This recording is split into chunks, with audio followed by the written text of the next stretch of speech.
Now, we shall now discuss on module 2 of chapter 5. In module 1, we have learned that BDLXY is a nonlinear space whenever capital X and capital Y are two nonlinear spaces over the same field of scalars and T is a bounded linear operator. Now, we shall prove by theorem some results on norm of the operator T. Now, we shall discuss on module 2. The title of module 2 is norm of bounded linear operators under the chapter 5. Now, let us take a theorem, that is norm of T is equal to supremum of norm of Tx, where supremum is taken over norm of x is equal to 1 for T is a bounded linear operator from capital X to capital Y. So, let us take a proof for such a theorem. Let norm of x is equal to a, which is not equal to 0. Put y equal to x by norm of x. So, norm of y equal to 1. So, norm of Tx is equal to norm of Tx divided by norm of x into norm of x by suitable adjustment of numerators and denominators by norm of x, which is again equals to norm of Ty into norm of x, which is less or equals to supremum of norm of Ty, where norm of y is equal to 1 and supremum is taken over norm of y equal to 1 into norm of x. So, supremum of norm of Tx, where supremum is taken over norm of x less or equals to 1, which is again less or equals to supremum of norm of Ty into norm of y equal to 1 into supremum of norm of x, where supremum is taken over norm of x less or equals to 1, which is again less or equals to supremum of norm of Ty, where supremum is taken over norm of y equal to 1, which implies that norm of T less or equals to supremum of norm of Ty, where supremum is taken over norm of y equal to 1. Again, supremum of norm of Tx, where supremum is taken over norm of x less or equals to 1, which is greater or equals to norm of Tx for all norm of x less or equals to 1. In particular, supremum of norm of Tx, where supremum is taken norm of x less or equals to 1, which is greater or equals to norm of Ty as norm of y equal to 1. So, norm of T is greater or equals to supremum of norm of Ty, where supremum is taken over norm of y equal to 1. Combining the earlier results, we get norm of T is equal to supremum of norm of Ty, where supremum is taken over norm of y equal to 1. Let us take another theorem. Let capital X and capital Y be two nonlinear spaces over the same field of scalars capital F, and let T belongs to BDLXY. That means, T is a bounded linear operator from a nonlinear space X to a nonlinear space Y. Then norm of T is equal to infimum of m greater than 0, such that norm of Tx less or equals to capital M into norm of x for all x belonging to capital X.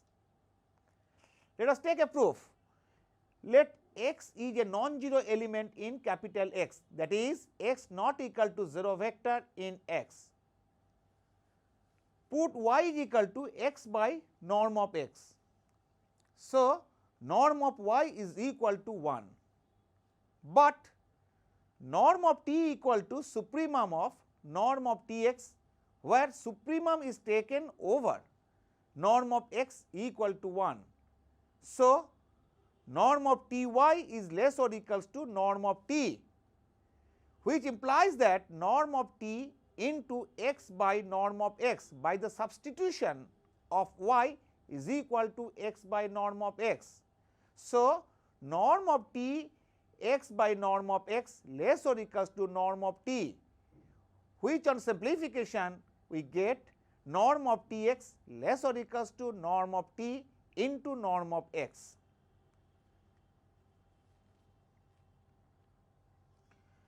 Let m naught is equal to infimum of all such m greater than 0 such that norm of T x less or equals to m into norm of x for all x belonging to capital X.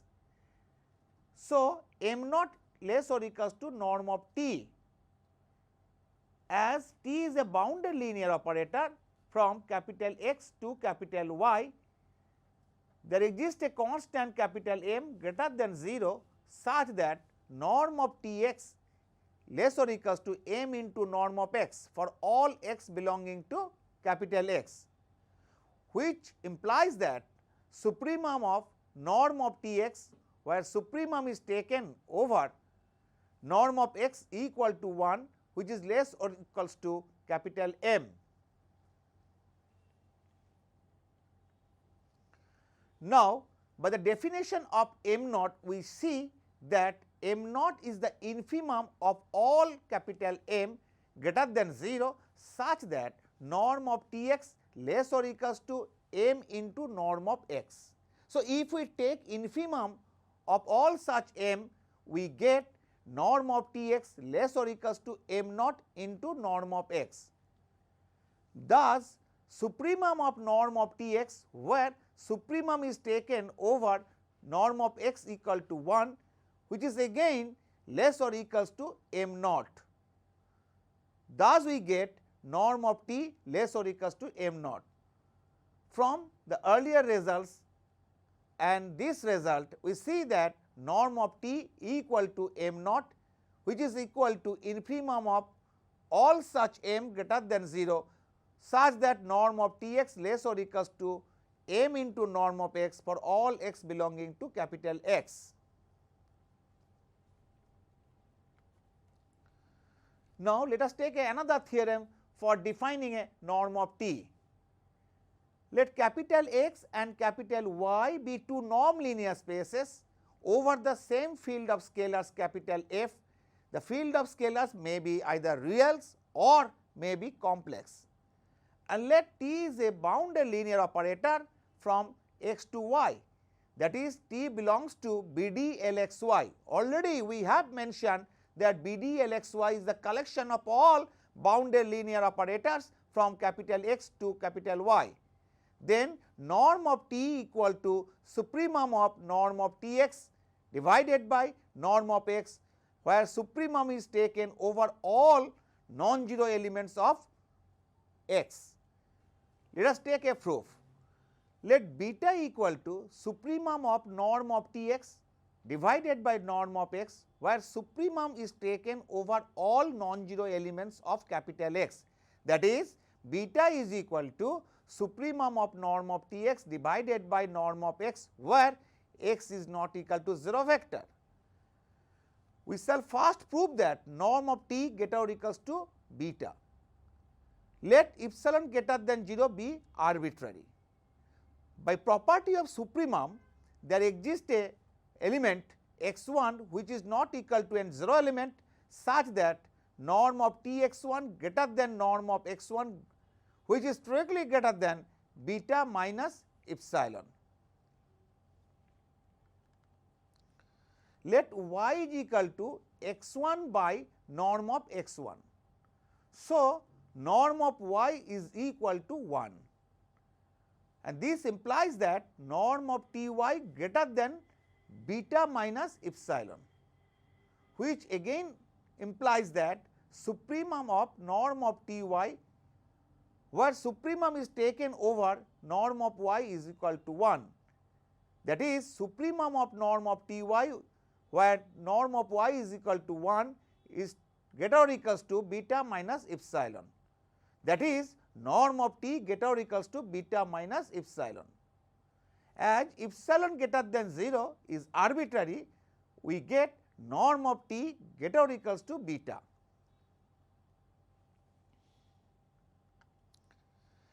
If possible, let norm of T greater than beta. We shall show that norm of T equal to beta. So, we shall prove by the method of contradiction. That is why we have taken norm of T greater than beta. Let epsilon is equal to norm of T minus beta. Here epsilon is greater than 0. For non-zero element x, we have norm of Tx by norm of x less or equals to beta, and beta is again strictly less than norm of t minus epsilon by 2, because we have assumed that epsilon is equal to norm of t minus beta. Thus, we have norm of Tx less or equals to, within the first bracket, norm of t minus epsilon by 2 into norm of x, which is not possible as norm of t is the infimum of all m greater than 0, such that norm of Tx less or equals to m into norm of x for all x belonging to capital X. Thus, norm of t equal to beta, which is equal to supremum of norm of Tx divided by norm of x, where supremum is taken over all non-zero elements of capital X.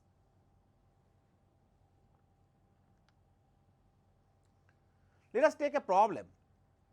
Let T be a mapping from CAB to CAB, that means CAB is the collection of all real valued continuous functions over the closed interval a comma b, and T is an operator from CAB to CAB defined by T of f is equal to psi. F is taken from CAB and psi is defined by psi x is equal to integration a to x f t dt, where x is taken from the closed interval a comma b, that is psi x is equal to integration a to x f t dt, where a is less or equals to x less or equals to b. Now, we shall find the norm of t.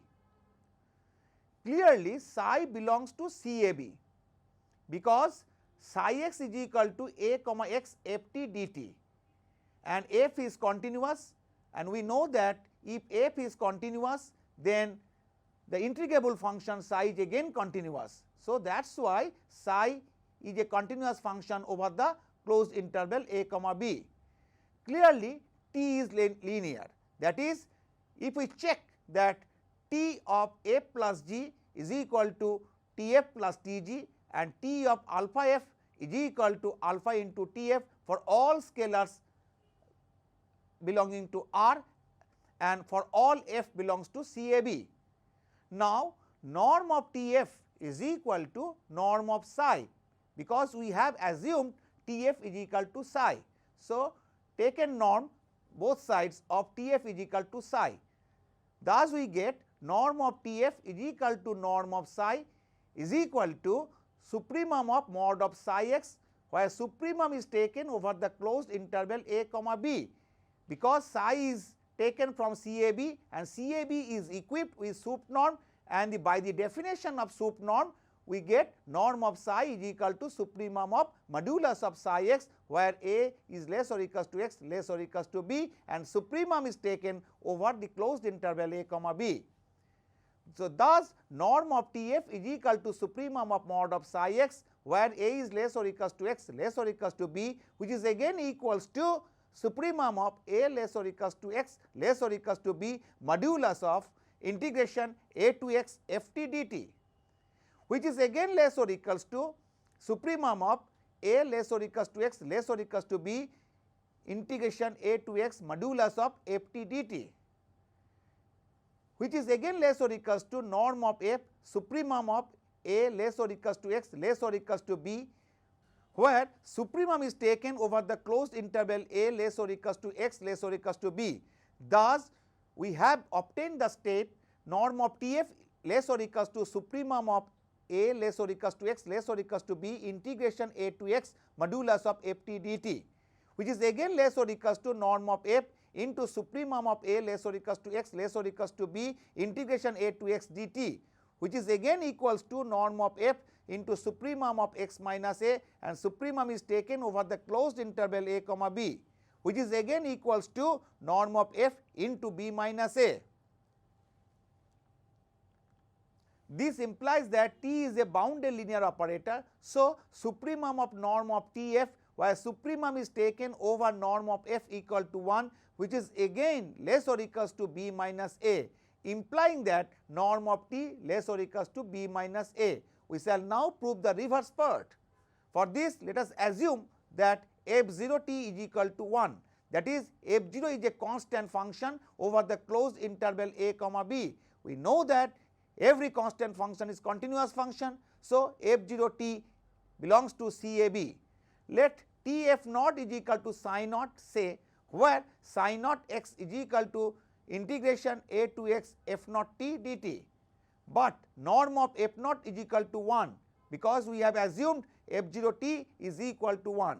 So, norm of t equal to supremum of norm of Tf, where supremum is taken over norm of f equal to 1. So, this is get or equals to norm of t of f naught, because norm of f naught is equal to 1, which is again equal to norm of psi naught, because T f naught is equal to psi naught is assumed. So, norm of psi naught is equal to supremum of modulus of psi naught x, where supremum is taken over the closed interval a comma b, which is again equal to supremum of modulus of integration a to x f naught t dt, and supremum is taken over the closed interval a comma b, which is equal to b minus a. Thus, norm of t get or equals to b minus a.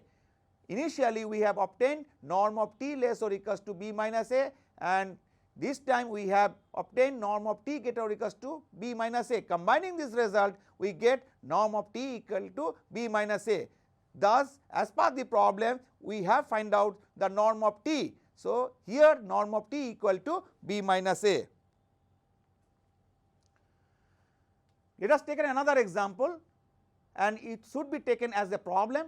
Give an example of two bounded linear operators a comma b on a norm linear space for which AB not equal to BA.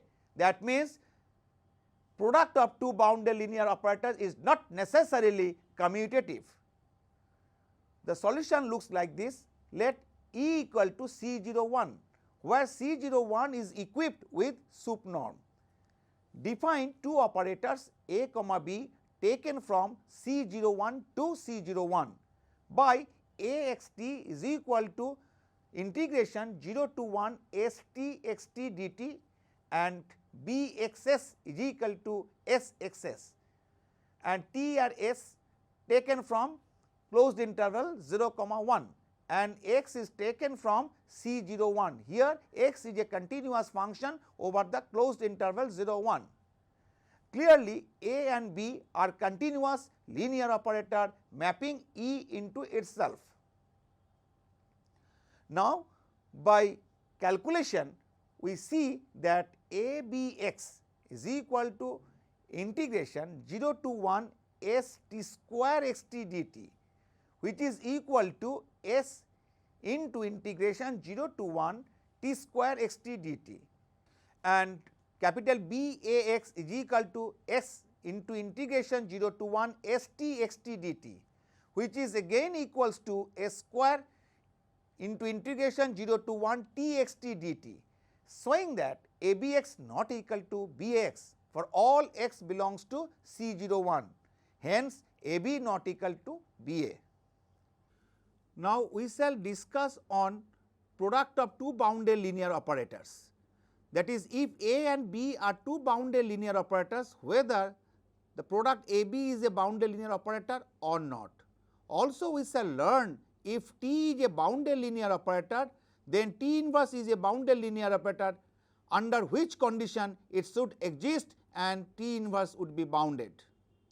Now, if A and B are two bounded linear operators over a norm linear space X and goes to capital X, that is A comma B are two self maps over a norm linear space capital X, then norm of AB is less or equals to norm of A into norm of B.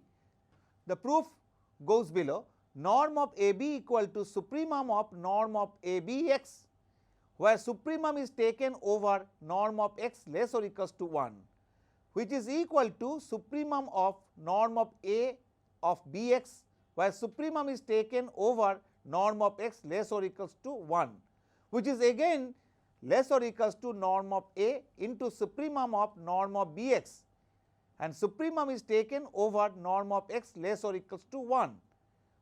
So, norm of A be less or equals to norm of A into norm of B, because norm of B equal to supremum of norm of x less or equals to 1 into norm of Bx.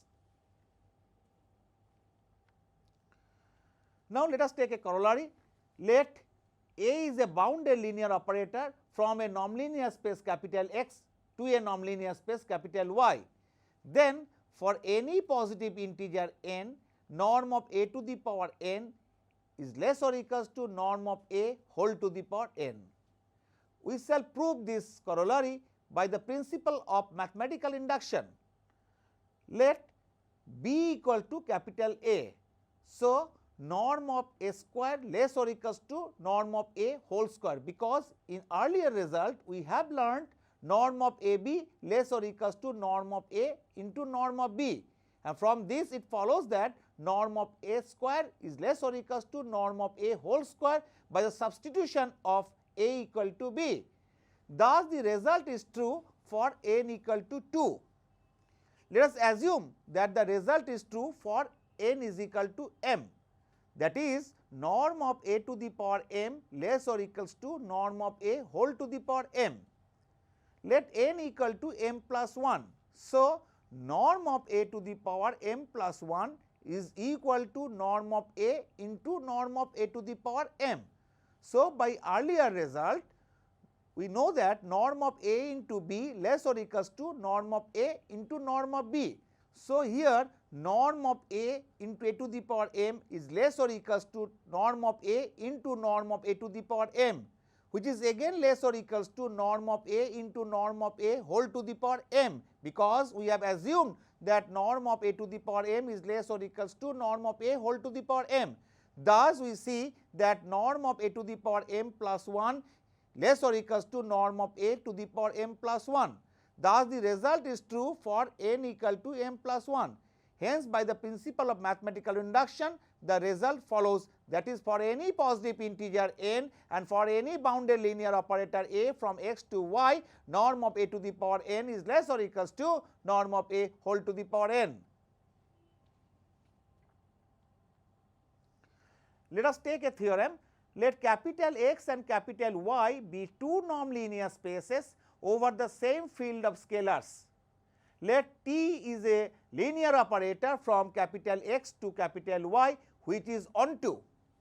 Then T inverse from capital Y to capital X exists and continuous if and only if there exists a constant m greater than 0 such that m into norm of x less or equals to norm of T x for all x belonging to capital X. This statement can be reformulated as, if we consider that let x and y be two nonlinear spaces over the same field of scalars and let T x to y be a linear operator which is onto, then T inverse y to x exists and is bounded.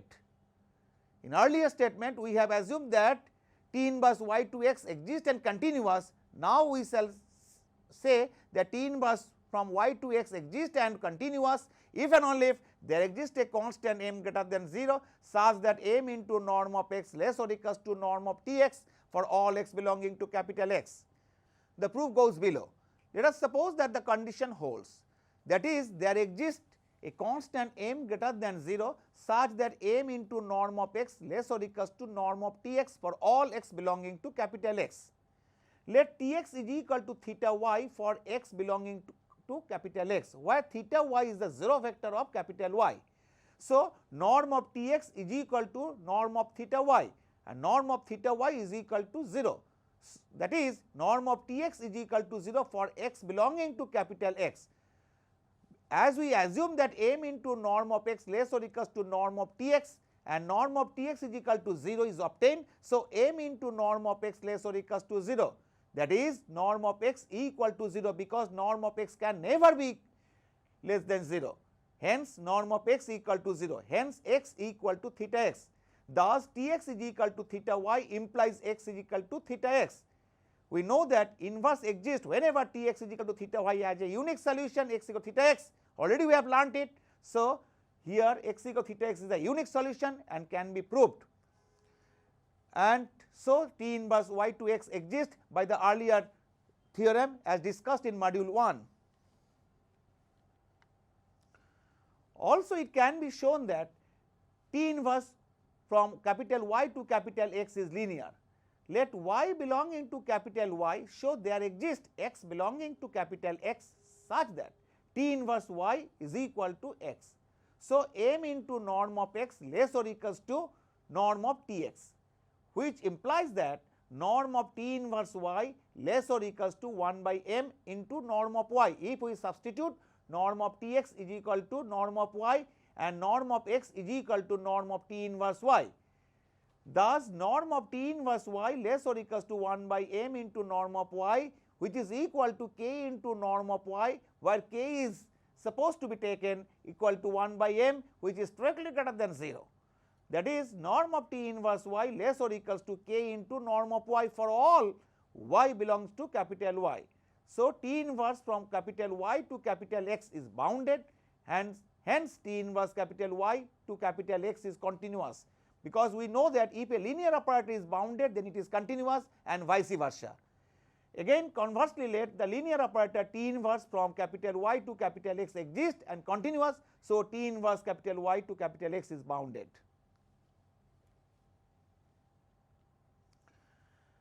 Let y belongs to capital Y, so there exists x belongs to capital X such that T inverse y equal to x, which implies that Tx is equal to y.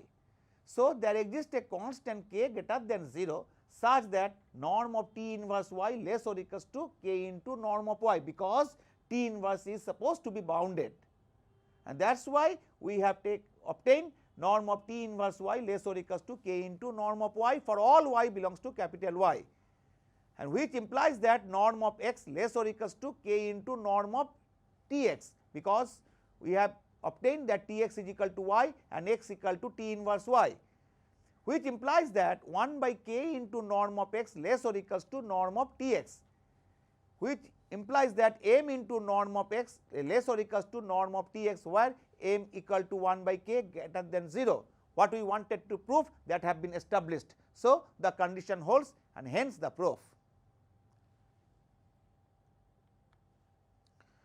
Let us take another theorem. Let capital X be a Banach space and capital Y be a nonlinear space. It should be remembered that capital X and capital Y are two nonlinear spaces over the same field of scalars capital F. The field of scalars may be either reals or complex, and let T is a mapping from capital X to Y which is bijective and continuous and linear. If T inverse exists and T inverse is a mapping from capital Y to X is continuous, then capital Y is a Banach space. The proof goes below. So, in order to prove that Y is a Banach space, so we should have to start with a Cauchy sequence. So, that is why we have assumed that Yn be a Cauchy sequence in capital Y. So, there exists a sequence Xn belonging to capital X such that Txn equal to Yn. Now, calculate norm of Yn minus Ym equal to norm of Txn minus Txm, which is equal to T of Xn minus Xm as T is linear. So, norm of T Xn minus Xm is greater or equals to k into norm of Xn minus Xm for some k greater than 0 by the earlier theorem, which implies that norm of Xn minus Xm less or equals to 1 by k into norm of Yn minus Ym.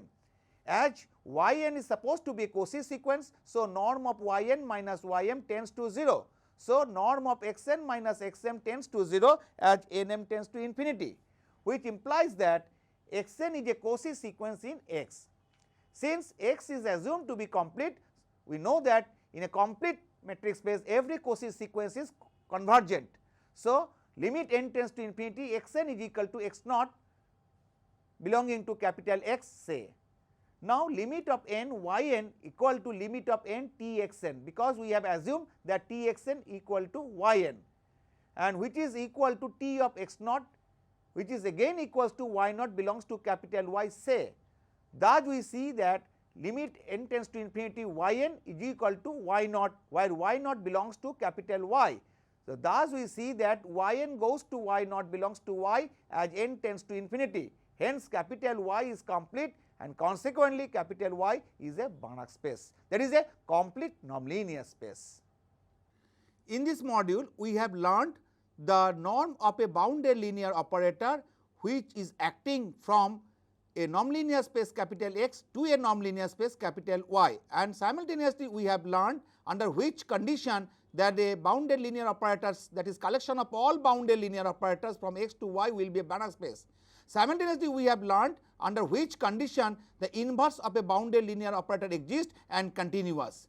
So, with this we now end this module 2.